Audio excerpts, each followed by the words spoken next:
अमर करूं सतलोक पठाऊं, ताते बंदी छोड़ कहाऊं। कर्म बंधनों से मुक्ति मिलने पर प्राणी मोक्ष को प्राप्त करता है। परमेश्वर कबीर जी की सत्य साधना से सर्व पाप कर्म नष्ट हो जाते हैं।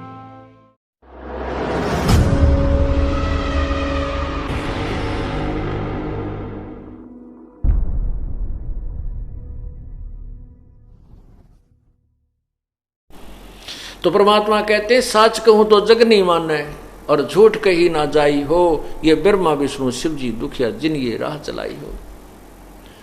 फिर क्या बताते हैं भाई, सोरपति दुखिया भूपति दुखिया, ये रंक दुखी बपरीती हो।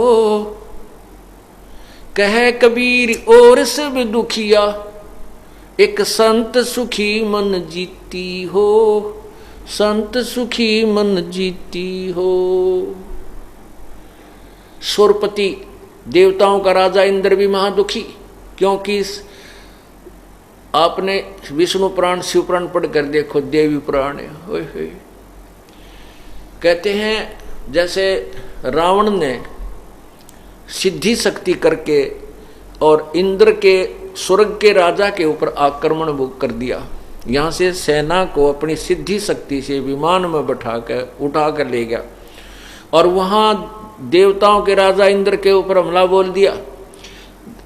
33 करोड़ देवताओं को बांधकर, जिनको हम हिंदू समाज के बड़ी आत्मा पूजन लग रही हैं, उन 33 करोड़ देवताओं को बांधकर रावण ने अपने लंका में कैद में डाल रखा था। और इंद्र को भी गिरफ्तार करने लगे। तब इंद्र ने हाथ जोड़कर अक्षमा याचना की और अपनी बेटी का ब्याह रावण के पुत्र के साथ मेघनाद के साथ किया, जब अपनी जान बचाई। बताओ, सुरपति देवताओं का राजा के सुखी हुआ। और भी बहुत सा देखा है कि एक बार राक्षसा ने युद्ध कर दिया, इंद्र भी छुप गया, देवता भी भाज गए और राज छोड़ के भाग गए। कितना दूर जाकर उन्होंने छुप छुपा कर अपना समय व्यतीत किया, फिर साधना की, फिर लड़ाई करी, फिर कितना राज प्राप्त हुआ। अरे सारे हाहाकार मचा हुआ है। परमात्मा कहते हैं ब्रह्मांड की सो आग लगी है, ये कृत्रिमबाजी सभे ठगी है। 21 ब्रह्मांड के अंदर इस काल के लोक में आग लगी हुई, कोई जीव सुखी चैन से नहीं रह रहा। फिर क्या बताते हैं कि सुरपति दुखिया भूपति दुखिया, पूरी पृथ्वी का राजा भी कति चैन से नहीं रह सकता, उसको बहुत झंझट होता है। कभी कोई मंत्री ना उक चूक कर दे, कहीं कहीं ऐसा ना हो जाए, कभी कुछ ना हो जाए। फिर कहते हैं रंक दुखी बपरीती हो।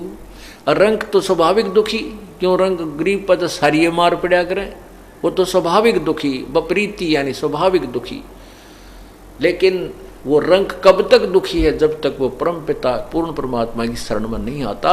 पूर्ण परमात्मा की शरण में आने के बाद फिर गरीब और अमीर एक हो जाता है। क्यों? क्योंकि परमात्मा के अकाउंट में क्या बताया है, कबीरा सब जग निर्धना, धनवंता ना कोई।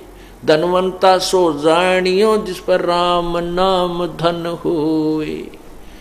अब यहाँ सच्चे ज्ञान को ग्रहण करने के बाद अमीर और गरीब का जो ना सब लेवल एक हो जाता है।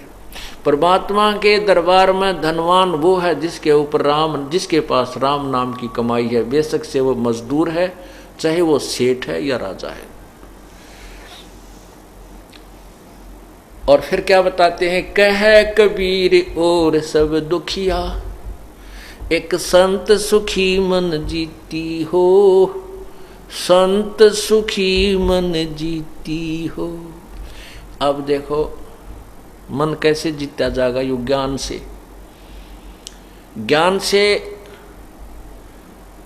मन चाहता है, मन की तो आदत है, कोई भी काम ना हो टेंशन बना देगा, रह के वह ध्यान आए जाएगी, नो हो जा ऐसे हो जा। जब आपको ज्ञान हो जाएगा फिर आप टेंशन लेनी बंद कर दोगे। फिर क्या करोगे, ज्यों राखे त्यों ही रहूं, हमरा क्या चारा, खाने जाद गरीब हूं, गुलाम हूं खरीद तुम्हारा।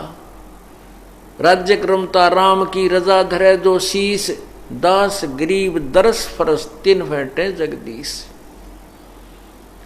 फिर हम परमात्मा की रजा में राजी रहेंगे कि जो परमात्मा हमें दे रहा है वो हमारे हित में है, जो हमें कष्ट आ रहा है थोड़ा बहुत ये भी हमारे अति हित में है।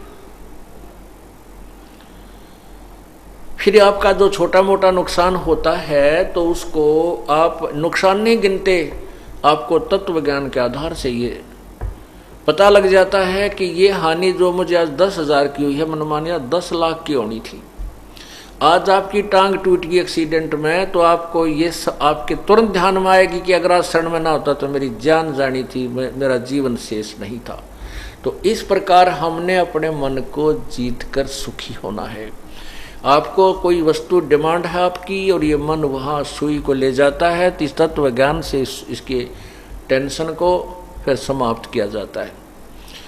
और कुछ ऐसे प्रारंभ जब आपका शुरू होता है, नए नए आते हैं भक्तजन, उनकी तो कंप्लीट टेंशन यह होती है मेरा ये हो जाए। ये तो परमात्मा आपको अपने कोटे से एक बार देगा, सभी को अपनी शक्ति से आपको लाभ देगा, क्योंकि आपके पुण्य नहीं है। आपके पुण्य होते तो आप दुखी नहीं होते। आप परमात्मा अपने पास से आपको इतने सुख देगा, छोटे मोटे है खूब दे देगा। फिर आपकी रुचि बनेगी कि सचमुच यहाँ भगवान है और यहीं पर हमारा कल्याण है। फिर कुछ दिनों के बाद आपके अपने हाथ को परमात्मा खींचेगा, नहीं देगा आपको, और आपकी अपनी कमाई से लालच देगा कि तुम अपने पुण्य आदि करके और ये कुछ लाभ प्राप्त करें। फिर कुछ दिनों में आपको ज्ञान हो जाएगा और साथ के साथ ये पुण्य हो जाएगा। जैसे कि यहाँ आने पर आपको घर से चलते हो यहाँ तक आने में जितने कदम रखे कि एक एक यज्ञ का फल आपको आपके गुड अकाउंट में लिखा जाता है।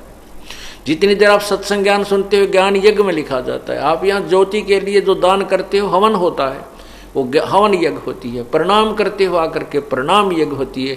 आपको चारों तरफ से राम नाम की लूट का एक अच्छा तरीका मिल जाता है। फिर आप धीरे धीरे राम नाम के धनी बन जाते हो और फिर इसको भक्ति का बाई प्रोडक्ट जो धन आप मांगते हो आपको परमात्मा देना शुरू कर देता है। इस प्रकार आपका मोक्ष परमात्मा करेगा। बोलो सतगुरुदेव की जय।